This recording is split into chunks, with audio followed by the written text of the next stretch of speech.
Vous en avez assez de parler et personne ne vous écoute? Alors cette vidéo est faite pour vous, parce que dans un monde plein de bruit, ceux qui avancent vraiment ne crient pas. Acte. Aujourd'hui, vous allez découvrir les 10 leçons stoïciennes qui vous apprendront à fermer votre bouche, à vous concentrer comme jamais auparavant et à laisser vos résultats être le seul langage dont vous avez besoin. Silence, concentration et action. C'est le nouveau pouvoir. Vous savez ce qui sépare les gens qui réussissent de ceux qui ne font que parler. C'est simple, les premiers comprennent que les mots sans action ne valent rien. Alors que d'autres se disputent, ils construisent. Alors que d'autres promettent, ils tiennent leurs promesses. Alors que d'autres se plaignent, ils se résolvent. Le stoïcisme n'est pas seulement une philosophie ancienne, c'est un manuel de survie pour le monde moderne. Marc Aurèle n'est pas devenu empereur à cause de ses beaux discours, mais à cause de ses décisions fermes. Épictète n'est pas devenu sage en parlant beaucoup, mais en agissant avec détermination. Sénèque n'a pas accumulé de richesse et de respect pour être le plus gentil dans la pièce, mais pour être le plus cohérent dans ses actions. Permettez-moi de vous demander quelque chose de gênant. Combien de fois avez-vous parlé de changer de vie, mais vous êtes toujours au même endroit? Combien de fois avez-vous promis des choses que vous n'avez jamais tenues? Combien de fois avez-vous essayé de convaincre les autres de votre valeur avec des mots au lieu de le démontrer par des actes? La société moderne vous a vendu un mensonge.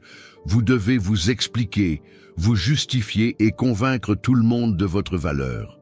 On vous a enseigné que celui qui parle le plus est celui qui sait le plus, que celui qui promet le plus est celui qui peut faire le plus. Mais la réalité est exactement le contraire. Le vrai pouvoir est dans le silence stratégique, dans l'action sans publicité, dans des résultats qui parlent d'eux-mêmes. Lorsque vous arrêtez de parler autant et que vous commencez à agir davantage, vous verrez comment la façon dont vous êtes perçu change. Vous verrez comment cela change la façon dont vous vous percevez. Il ne s'agit pas de devenir antisocial ou arrogant. Il s'agit de développer une confiance si forte que vous n'avez pas besoin de validation externe. Il s'agit de construire une vie si géniale que vos actions sont plus éloquentes que 1000 mots. Au cours des prochaines minutes, nous allons démanteler l'envie compulsive de parler et nous allons construire quelque chose de beaucoup plus puissant, la discipline pour agir. Ces 10 leçons stoïques vont transformer votre concentration mentale, votre contrôle émotionnel et votre capacité à générer de vrais résultats. Vous n'avez pas besoin d'être parfait pour commencer, mais vous devez commencer à être meilleur. Le chemin vers le vrai respect commence par une décision simple, moins de mots, plus d'action, moins de promesses, plus de livraison, moins de bruit, plus de résultats. 1. Silence stratégique. Le silence n'est pas une faiblesse, c'est un concentré de pouvoir. Alors que d'autres gaspillent de l'énergie à expliquer chaque mouvement, vous accumulez de la force. L'homme qui parle peu, mais qui joue beaucoup, génère plus de respect que 1000 charlatans réunis. Marc Aurèle a écrit « Parlez peu et faites beaucoup ». Ce n'était pas une coïncidence. Les empereurs romains ont compris que chaque mot inutile dilue votre autorité. Chaque justification vous donne l'air incertain. Toute surexplication vous affaiblit aux yeux des autres. Savez-vous pourquoi les gens ne vous respectent pas quand vous parlez trop? Parce qu'ils perçoivent inconsciemment le désespoir. Ils perçoivent la nécessité d'une approbation. Ils perçoivent que vous recherchez une validation externe pour vous sentir précieux. Et cela vous met automatiquement dans une position inférieure. Le silence stratégique est différent du silence dû à la timidité. C'est un choix conscient. C'est décider que vos actions vont parler pour vous. C'est comprendre que vous n'avez pas besoin de convaincre qui que ce soit de votre valeur, parce que votre valeur est démontrée et non expliquée. Lorsque quelqu'un vous critique, ne répondez pas immédiatement. Lorsque quelqu'un remet en question vos décisions, ne vous justifiez pas. Lorsque quelqu'un essaie de vous provoquer, restez calme. Ce n'est pas de la passivité, c'est du contrôle. C'est montrer que vous avez quelque chose de plus précieux que les mots. Vous avez la maîtrise de vous-même. Le silence vous donne le temps de réfléchir. Il vous permet d'observer avant de réagir. Cela vous aide à identifier les véritables intentions des gens. Alors que d'autres se trahissent par leurs paroles, vous conservez votre position d'avantage. Mais attention, le silence stratégique ne signifie pas être antisocial. Cela signifie être sélectif. Parlez quand c'est nécessaire, quand vous ajoutez de la valeur, quand vous avez un but. Il élimine les conversations vides, les commentaires inutiles, les explications que personne n'a demandées. Dans les relations, le silence engendre la curiosité. La personne qui parle peu mais agit constamment devient magnétique, non pas parce que c'est mystérieux, mais parce que c'est fiable. Ses paroles ont du poids parce qu'elles sont rares. Au travail, le silence vous positionne comme quelqu'un de sérieux, alors que d'autres perdent leur crédibilité en parlant de ce qu'ils vont faire, vous le faites, tout simplement. Alors que d'autres se plaignent de problèmes, vous trouvez des solutions. Le silence vous protège aussi. Chaque fois que vous parlez, vous donnez des informations. Chaque fois que vous vous justifiez, vous montrez vos insécurités. Chaque fois que vous expliquez trop, vous révélez vos points faibles. Le sage garde ses cartes. Pratiquez ceci. Pendant une semaine, coupez vos mots en deux. Avant de parler, demandez-vous, est-ce que cela ajoute de la valeur ou est-ce que cela satisfait simplement mon ego? Vous verrez comment la dynamique de vos relations change. Vous verrez comment les gens commencent à prêter plus d'attention à ce que vous dites. Le silence stratégique est votre première arme stoïque. Il ne s'agit pas de devenir muet. Il s'agit de devenir puissant. Il s'agit de comprendre que dans un monde plein de bruit, celui qui contrôle votre voix contrôle la conversation. 2. Arrêtez de justifier. Se justifier, c'est mourir du respect. Chaque fois que vous expliquez pourquoi vous avez fait quelque chose qu'on ne vous a pas demandé d'expliquer, vous demandez la permission d'exister. Vous mendiez l'approbation. Vous montrez que votre estime de soi dépend de l'opinion des autres. Les stoïciens l'ont parfaitement compris. Épictète, qui fut esclave avant de devenir philosophe, ne s'est jamais justifié par ses décisions. Non pas parce qu'il était arrogant, mais parce qu'il comprenait que se justifier, c'est se mettre dans une position d'infériorité. C'est accepter que les autres aient le droit de juger vos choix. Pourquoi vous justifiez-vous autant ? Parce qu'on vous a mal appris. On vous a dit qu'être une bonne personne signifie tout expliquer, s'excuser pour tout, faire comprendre à tout le monde vos raisons. Mais cela ne fait pas de vous une bonne personne, cela fait de vous une personne faible. La dure vérité, lorsque vous vous justifiez constamment, les gens perdent le respect pour vous. Non pas parce que vous êtes une mauvaise personne, mais parce que vous projetez de l'insécurité. Vous projetez que vous ne faites pas confiance à vos propres décisions. Et si vous n'avez pas confiance en vous, pourquoi les autres le feraient-ils? Imaginez un PDG justifiant chaque décision d'affaires avec ses employés. Imaginez un général expliquant chaque stratégie militaire à ses soldats. Imaginez un pilote demandant aux passagers des commentaires sur la façon de piloter l'avion. Cela semble ridicule, non? Eh bien, c'est ce que vous faites lorsque vous vous justifiez par des décisions qui ne vous concernent que vous. Il y a une différence cruciale entre s'expliquer et se justifier. Expliquer, c'est donner des informations quand elles sont nécessaires et demander. Se justifier, c'est chercher l'approbation quand personne ne l'a demandé. Expliquer, c'est communiquer. Se justifier est une mendicité émotionnelle. Lorsque vous prenez une décision, prenez-la complètement, pas à moitié, sans attendre que les autres le valident. Si vous décidez de changer d'emploi, faites-le. Si vous décidez de mettre fin à une relation, faites-le. Si vous décidez de changer votre mode de vie, faites-le. Mais n'expliquez pas vos raisons à tout le monde. Savez-vous ce qui se passe lorsque vous cessez de vous justifier? Les gens commencent à vous respecter davantage. Non pas parce que vous êtes plus gentil, mais parce que vous projetez la sécurité. Vous projetez que vous savez ce que vous faites. Vous projetez que vous n'avez pas besoin de leur approbation pour vivre votre vie. Cela ne signifie pas être impoli ou irrespectueux, c'est être ferme dans ses convictions. Cela signifie que lorsque quelqu'un remet en question vos décisions sans en avoir le droit, n'entrez pas dans le jeu. Un simple « c'est ma décision » suffit. Dans les relations personnelles, arrêter de se justifier change complètement la dynamique. Votre partenaire cesse de vous voir comme quelqu'un qui peut manipuler avec culpabilité. Vos amis cessent de vous voir comme quelqu'un, ils peuvent vous pousser à faire ce qu'ils veulent. Votre famille cesse de vous traiter comme l'enfant éternel qui a besoin d'approbation. L'homme qui ne se justifie pas est l'homme qui se respecte. Et celui qui se respecte lui-même obtient le respect des autres. C'est une loi universelle qui ne faillit pas. La prochaine fois que vous ressentirez le besoin d'expliquer une décision personnelle, arrêtez, respirez et ne le faites pas. Vous verrez comment le monde ne s'arrête pas. Vous verrez comment les gens l'acceptent mieux que vous ne le pensiez. 3. Construisez sans hâte. La hâte est l'ennemi de la grandeur.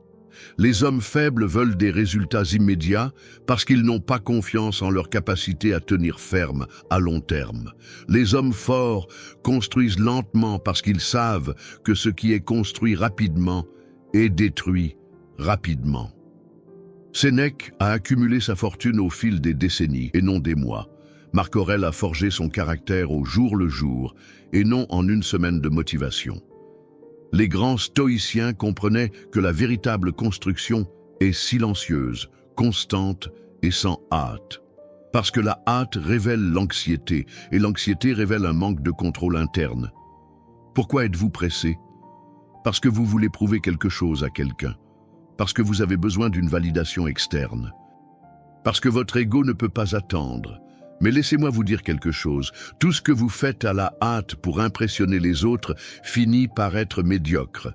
La qualité exige du temps, de la patience et de la discipline. Le monde moderne vous vend le mensonge des résultats instantanés. Ils vous promettent que dans 30 jours, vous changerez de vie, que dans une semaine, vous aurez le corps parfait, que dans un mois, vous serez millionnaire. Mais ce sont des fantasmes pour les faibles d'esprit qui ne peuvent pas soutenir un effort constant. La construction proprement dite est invisible au début. Personne ne voit quand vous vous levez tôt tous les jours. Personne ne voit quand vous étudiez pendant que les autres s'amusent. Personne ne voit quand vous économisez de l'argent pendant que d'autres le dépensent. Personne ne voit quand vous entraînez votre discipline pendant que d'autres entraînent leurs excuses. Mais au bout de mois, d'années, les résultats deviennent indéniables. Et c'est à ce moment-là que les gens disent « vous avez eu de la chance », que vous êtes né talentueux, que vous avez des avantages que les autres n'ont pas, parce qu'ils ne peuvent pas accepter que la différence réside dans la patience et la cohérence. L'homme qui construit sans hâte a un énorme avantage psychologique. Il ne dépend pas d'une approbation immédiate. Vous n'avez pas besoin que les autres voient vos progrès pour vous sentir motivé. Sa motivation vient de l'intérieur, de savoir qu'elle se rapproche chaque jour de ses objectifs. Cela vous donne une tranquillité d'esprit que les anxieux n'auront jamais. Alors que d'autres désespèrent parce qu'ils ne voient pas de changement en une semaine, vous gardez le cap parce que vous savez que le temps joue en votre faveur. Alors que d'autres abandonnent parce qu'ils n'obtiennent pas une reconnaissance immédiate, vous continuez à construire parce que votre récompense ne dépend pas de l'opinion de quelqu'un d'autre. La construction sans hâte vous permet également d'effectuer des ajustements. Lorsque vous êtes lent, vous pouvez corriger les erreurs avant qu'elles ne se transforment en désastre. Lorsque vous allez vite, les erreurs s'accumulent et finissent par détruire tout ce que vous avez construit. En finance, construire sans se presser signifie investir de manière cohérente pendant des années et non pas chercher le coup de chance qui vous rendra riche du jour au lendemain. En santé, cela signifie s'entraîner et bien manger tous les jours, pas faire des régimes extrêmes qui durent 2 semaines. Dans les relations, cela signifie construire la confiance progressivement et non essayer d'impressionner avec des gestes désespérés. Le pouvoir de construire sans hâte, c'est que vous devenez inarrêtable, parce que vous ne dépendez pas de la motivation du moment, parce que vous n'êtes pas affecté par les hauts et les bas émotionnels, parce que vous avez développé quelque chose de plus puissant que la motivation. Vous avez développé la discipline. Et lorsque vos résultats sont enfin visibles, lorsque les gens commencent à vous demander quel est votre secret, souriez, parce que vous savez qu'il n'y a pas de secret. Il n'y a que du temps, de la patience et un travail constant. Il n'y a que des travaux de construction sans hâte. 4. Une discipline quotidienne inébranlable. La discipline n'est pas ce que vous faites lorsque vous vous sentez motivé. La discipline, c'est ce que vous faites, surtout quand vous ne le voulez pas. C'est la différence entre ceux qui parlent de changement et ceux qui changent vraiment. C'est la ligne qui sépare les guerriers des rêveurs. Marc Aurèle écrivait ses réflexions philosophiques tous les matins, même lorsqu'il devait diriger un empire et des armées. Non pas parce que c'était facile, mais parce qu'il comprenait que la discipline quotidienne est ce qui forge le caractère. Un jour sans discipline est un jour perdu. Une semaine sans discipline est une semaine de revers. Savez-vous pourquoi la plupart des gens n'atteignent pas leurs objectifs? Ce n'est pas par manque de connaissances. Ce n'est pas par manque d'opportunités. Cela est dû à un manque de discipline au quotidien. Ils préfèrent faire ce qui leur semble juste sur le moment plutôt que ce qui les rapproche de leurs objectifs à long terme. Une discipline quotidienne inébranlable signifie que vous ne négociez pas avec vous-même. Cela signifie que lorsque vous décidez de faire quelque chose, vous le faites, peu importe ce que vous ressentez. Peu importe s'il pleut. Peu importe si vous êtes fatigué. Peu importe si personne ne regarde, parce que ta parole à toi-même est sacrée. C'est ce que les faibles ne comprennent pas. La discipline n'est pas une punition, c'est la liberté. Chaque acte discipliné vous libère de la tyrannie de vos impulsions. Chaque fois que vous faites ce que vous avez dit que vous feriez, vous renforcez votre respect de soi. Chaque fois que vous vous rencontrez, vous établissez une véritable confiance. La discipline quotidienne se construit sur de petites victoires. Vous n'avez pas besoin de changer toute votre vie du jour au lendemain. Vous devez choisir une chose, la plus importante, et le faire tous les jours sans exception. Il se peut qu'il se lève tôt. Il peut s'agir de faire de l'exercice. Il peut s'agir de lecture.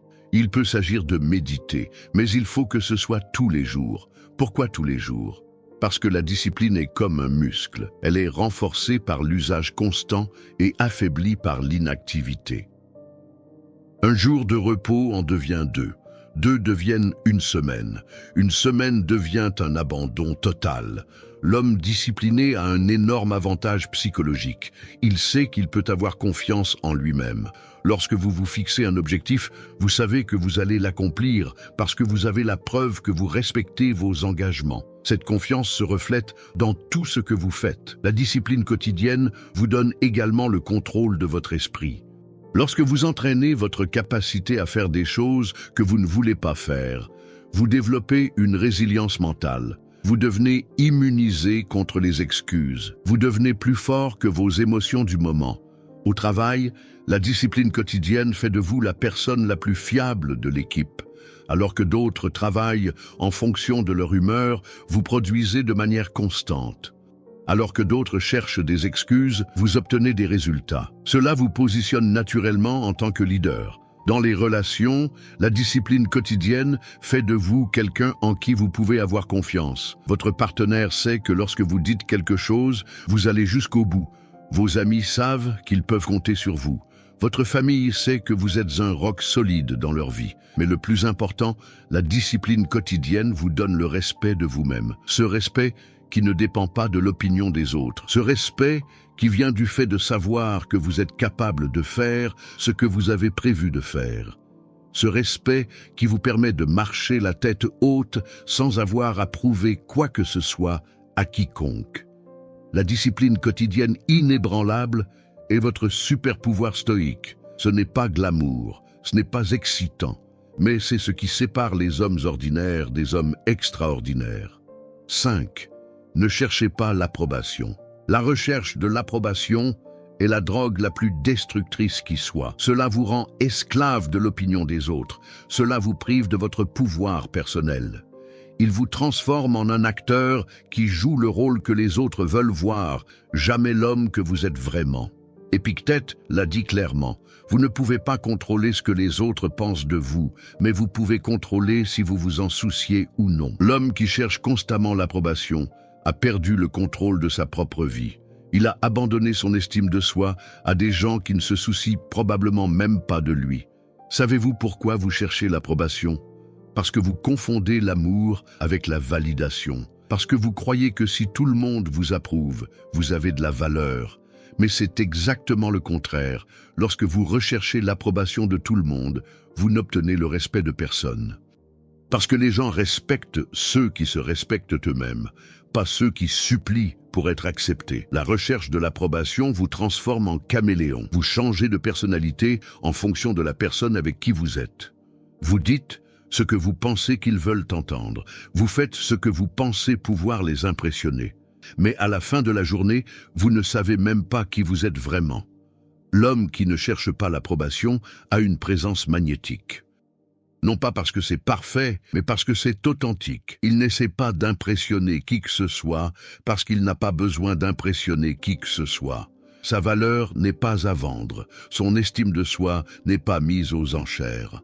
Cela ne signifie pas être impoli ou irrespectueux, cela signifie être sélectif quant aux opinions qui vous intéressent. Cela signifie que vous ne tenez compte que de l'opinion des personnes qui ont fait preuve de sagesse, de succès et de caractère.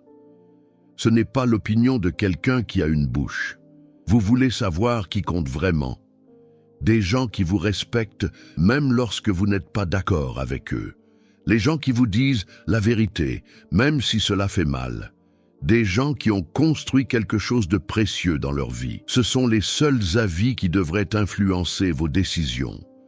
Demander l'approbation vous rend également prévisible. Les gens savent exactement comment vous manipuler. Ils n'ont qu'à menacer de retirer leur approbation. Vous devenez la marionnette de tous ceux qui savent appuyer sur les bons boutons. Dans les relations amoureuses, la recherche de l'approbation est un pur poison. Votre partenaire perd le respect pour vous parce qu'il vous voit comme désespéré.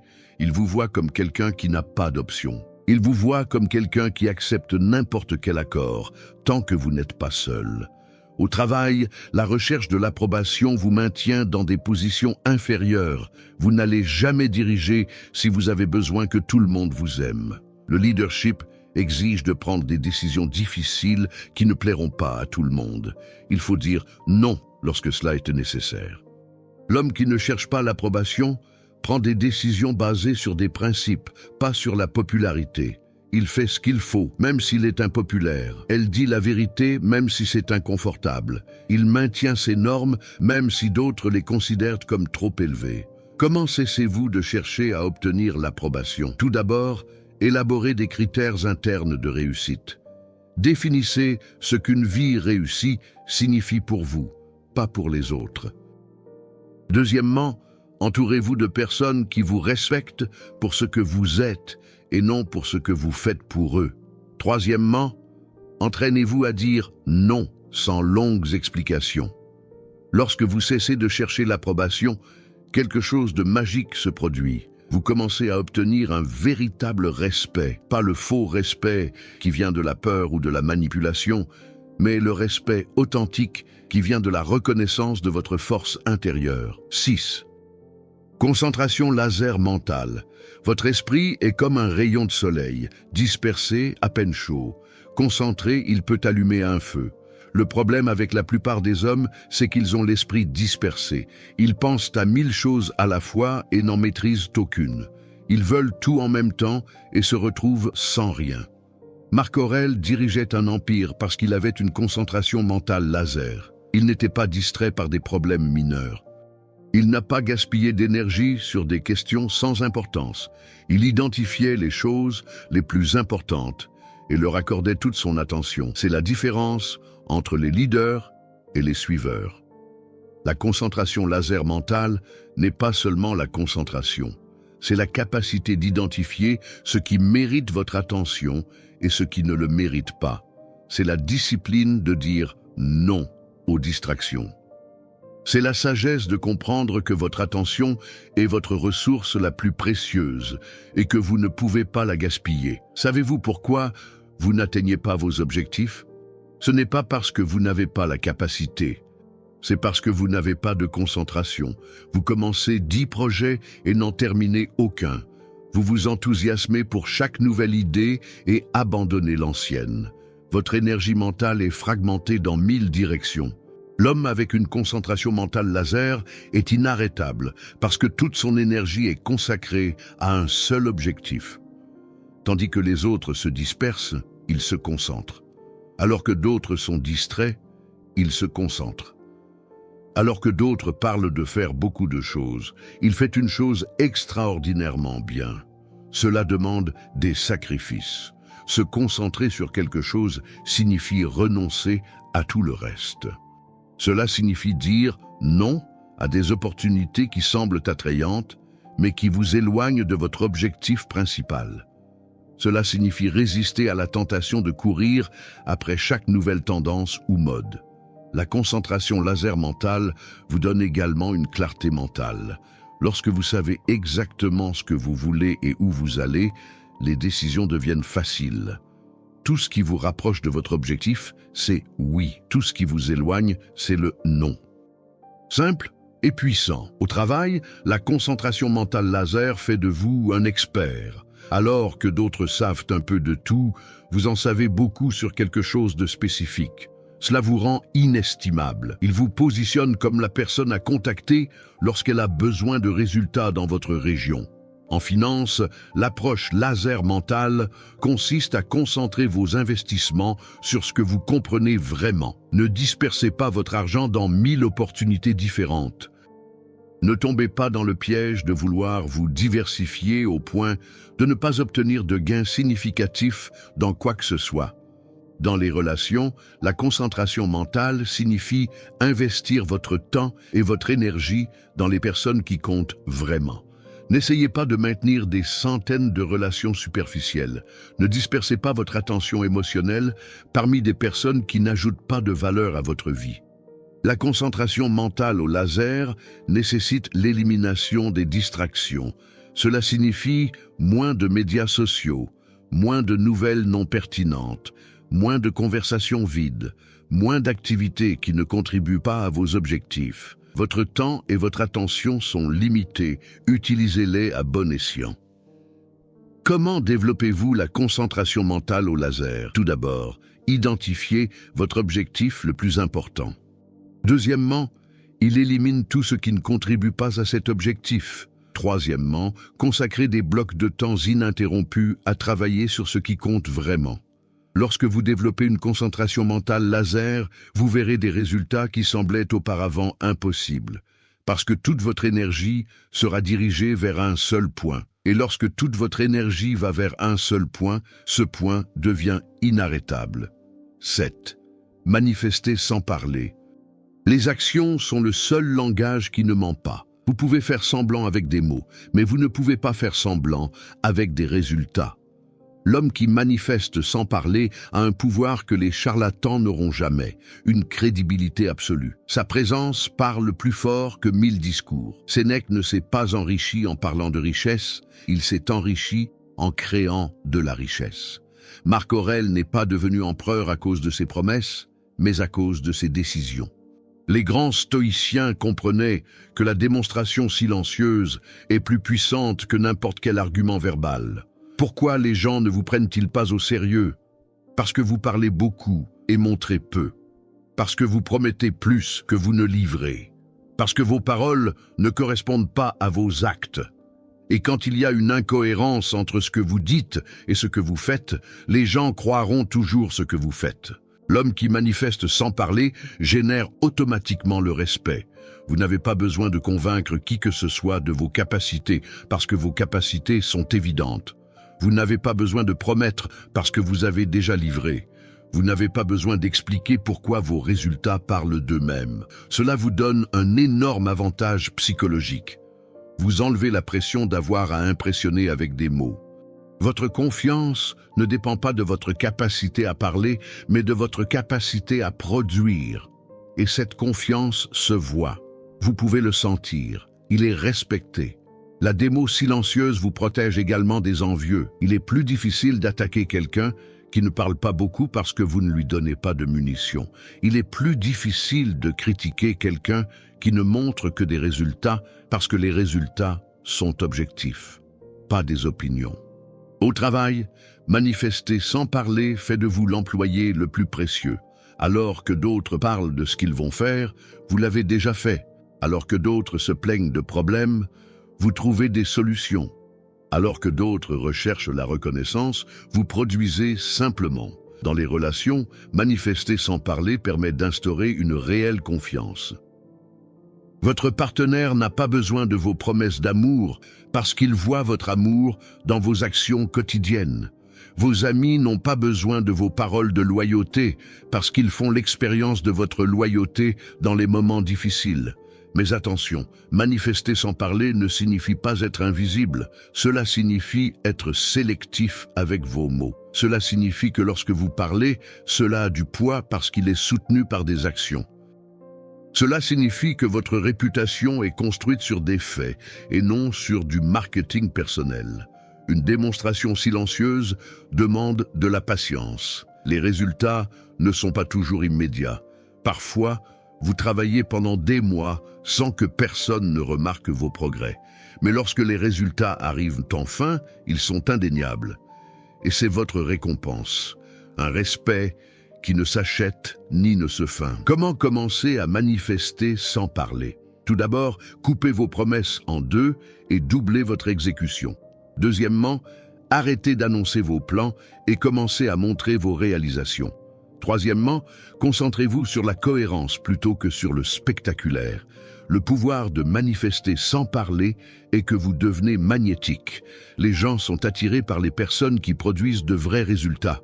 Ils sont attirés par une véritable concurrence. Ils sont attirés par la fiabilité. Lorsque vous maîtrisez l'art de manifester sans parler, vous n'aurez plus jamais à convaincre qui que ce soit de votre valeur. Votre valeur sera évidente. Vos capacités seront incontestables. Votre respect sera automatique. 8. Un détachement émotionnel brutal. Le détachement émotionnel n'est pas la froideur, c'est la liberté. C'est la capacité de maintenir votre équilibre interne, peu importe ce qui se passe à l'extérieur. C'est le pouvoir de ne pas être esclave de ses émotions ou des émotions des autres. C'est la différence entre réagir et répondre. Marc Aurèle a fait face à des trahisons, des guerres et des pertes personnelles sans perdre son centre. Non pas parce qu'elle ne ressentait pas de douleur, mais parce qu'elle comprenait que ses émotions ne devaient pas contrôler ses décisions. Le détachement émotionnel brutal est ce qui vous permet de penser clairement lorsque les autres paniquent. Pourquoi avez-vous besoin d'un détachement émotionnel brutal? Parce que vivre à la merci de ses émotions, c'est vivre comme un navire sans ancre. Un jour, vous êtes en haut. Un autre jour, vous êtes en bas. Un jour, vous êtes invincible. Un autre jour, vous êtes une victime. Cette instabilité émotionnelle vous rend imprévisible et indigne de confiance. Le détachement émotionnel brutal signifie que vous ne permettez pas aux actions des autres de déterminer votre état interne. Si quelqu'un vous manque de respect, vous ne réagissez pas avec une colère incontrôlée. Si quelqu'un vous rejette, vous ne sombrez pas dans l'apitoiement sur vous-même. Si quelqu'un vous trahit, vous ne dépérissez pas en vengeance. Cela ne veut pas dire que vous ne vous sentez pas. Cela signifie que vous vous sentez sans être contrôlé par ce que vous ressentez. Vous reconnaissez l'émotion, vous la traitez, puis vous décidez consciemment comment réagir. Vos émotions deviennent des informations, pas des ordres.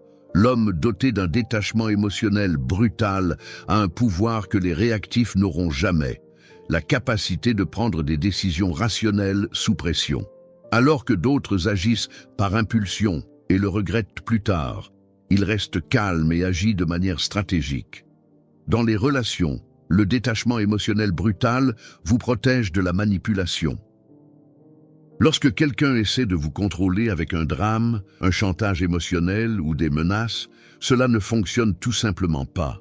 Ils ne peuvent pas utiliser vos émotions comme levier parce que vous contrôlez vos émotions.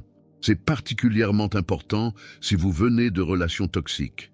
Le détachement émotionnel brutal vous permet de voir les signaux d'alarme sans être aveuglé par l'espoir ou la peur. Il vous permet de prendre des décisions basées sur des faits et non sur des fantasmes ou des traumatismes. Au travail, le détachement émotionnel brutal fait de vous un leader naturel. Alors que d'autres sont stressés par chaque problème, vous gardez une perspective. Alors que d'autres prennent les critiques comme des attaques personnelles, vous les voyez comme des informations utiles. Le détachement émotionnel brutal vous libère également du besoin de contrôler les autres. Vous comprenez que chaque personne est responsable de ses propres émotions et décisions. Vous n'essayez pas de sauver qui que ce soit.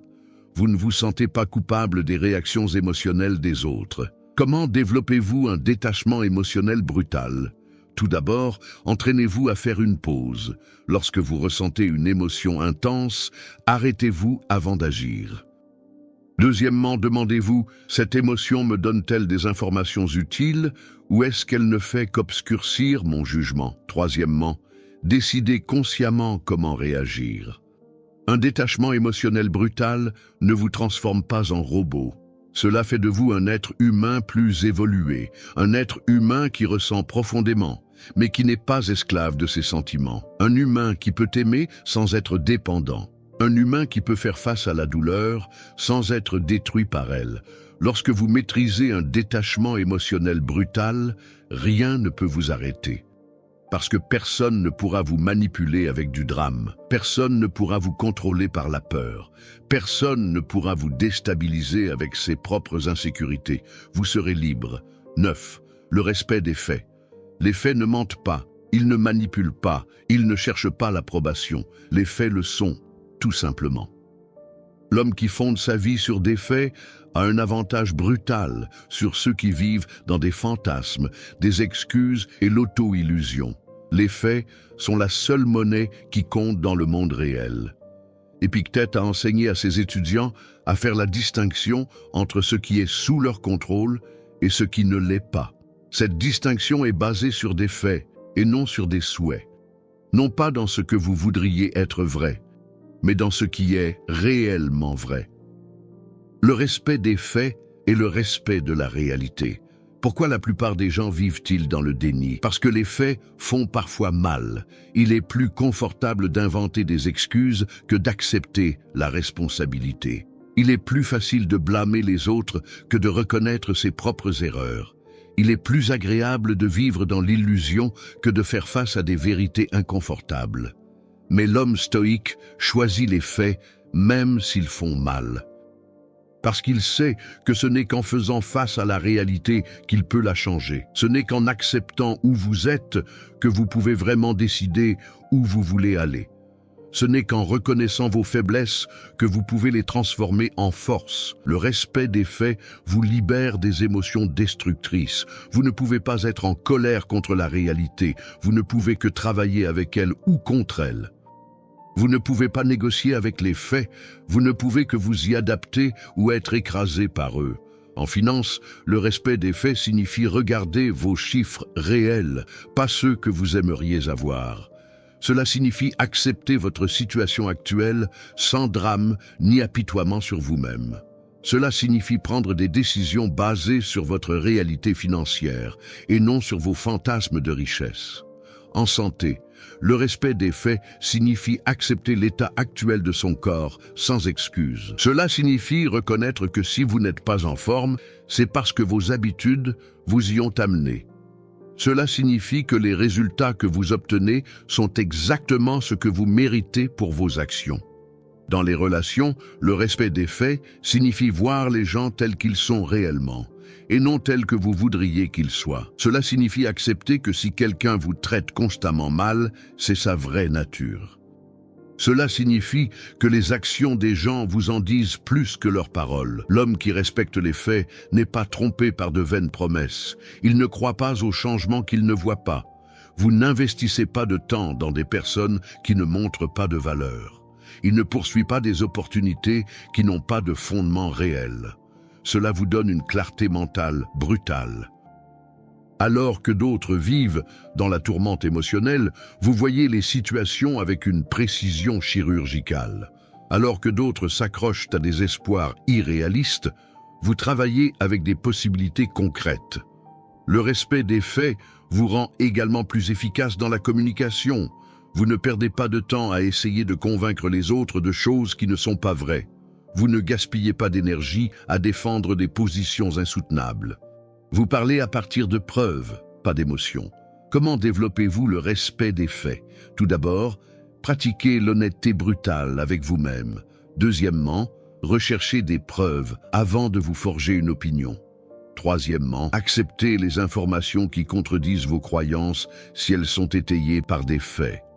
Le respect des faits vous rend digne de confiance, parce que les gens savent que vous n'allez pas leur mentir pour qu'ils se sentent mieux. Sachez que vous n'allez pas édulcorer la réalité. Sachez qu'ils peuvent compter sur vous pour une perspective honnête et précise. Lorsque vous basez votre vie sur des faits, vos décisions s'améliorent considérablement. Parce que vous travaillez avec des informations réelles, pas avec des illusions. Parce que vous construisez sur des fondations solides, pas sur des sables mouvants. 10. La puissance de l'homme silencieux. L'homme silencieux n'est pas celui qui n'a rien à dire. C'est lui qui a tellement de choses à dire qu'il choisit soigneusement quand et comment le dit-le. Leur silence n'est pas vide, il est densité. Leur immobilité n'est pas une faiblesse, c'est une force concentrée. Sa présence n'a pas besoin de mots parce que sa présence est la parole. Les grands dirigeants de l'histoire ont compris le pouvoir du silence. Ils n'ont pas parlé pour remplir les espaces vides. Ils ont parlé pour créer un impact. Chaque mot avait un but. Chaque phrase avait du poids. Chaque discours avait des conséquences. Le reste du temps, ils agissaient simplement. Savez-vous quelle est la différence entre un homme puissant et un homme désespéré? Les puissants n'ont pas besoin de démontrer leur pouvoir constamment. Sa puissance semble sans mots. La personne désespérée parle tout le temps de sa puissance, parce qu'au fond de lui, elle sait qu'elle ne l'est pas. Le pouvoir de l'homme silencieux réside dans sa maîtrise de soi. Alors que d'autres réagissent impulsivement, il observe. Alors que d'autres se trahissent avec ses mots, il garde ses cartes cachées. Alors que d'autres recherchent l'attention, il génère le respect sans le demander. Ce pouvoir ne se construit pas du jour au lendemain.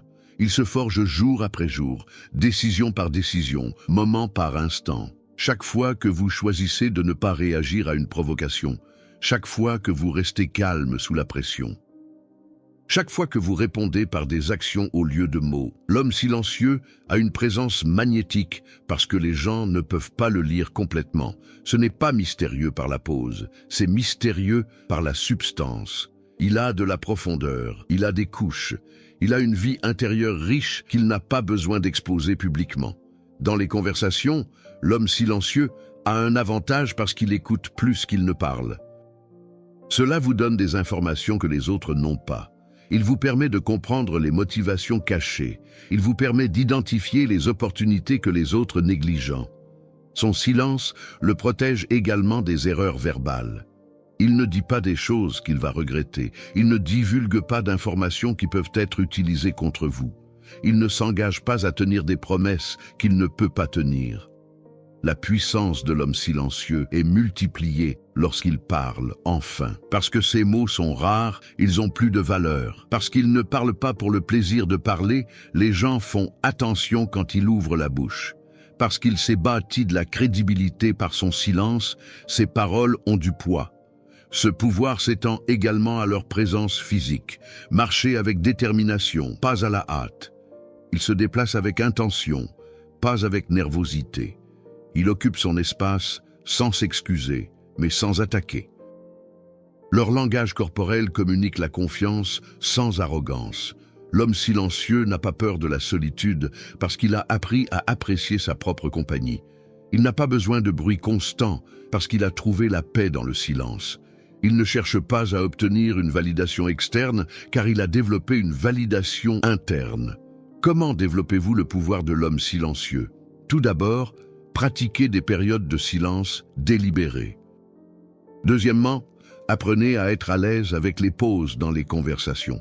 Troisièmement, développez une vie intérieure riche par la réflexion et la connaissance de soi. Le pouvoir de l'homme silencieux est le pouvoir final du stoïcien. C'est l'aboutissement de toutes les leçons précédentes. C'est le résultat d'années de travail intérieur, de discipline et de croissance personnelle. C'est le pouvoir qui ne peut pas être simulé. Il ne peut qu'être gagné. Lorsque vous maîtrisez le pouvoir de l'homme silencieux, vous n'aurez pas besoin de convaincre qui que ce soit de votre valeur. Votre valeur sera évidente. Vous n'aurez pas besoin de prouver votre force. Votre force se fera sentir. Vous n'aurez pas besoin de parler de vos réalisations. Vos réalisations parleront pour vous. C'est le pouvoir ultime, le pouvoir d'être respecté sans avoir à le demander, le pouvoir d'être entendu sans avoir à crier, le pouvoir d'influencer sans avoir à manipuler. La force de l'homme qui a appris que le silence, combiné à l'action, est la forme de communication la plus éloquente.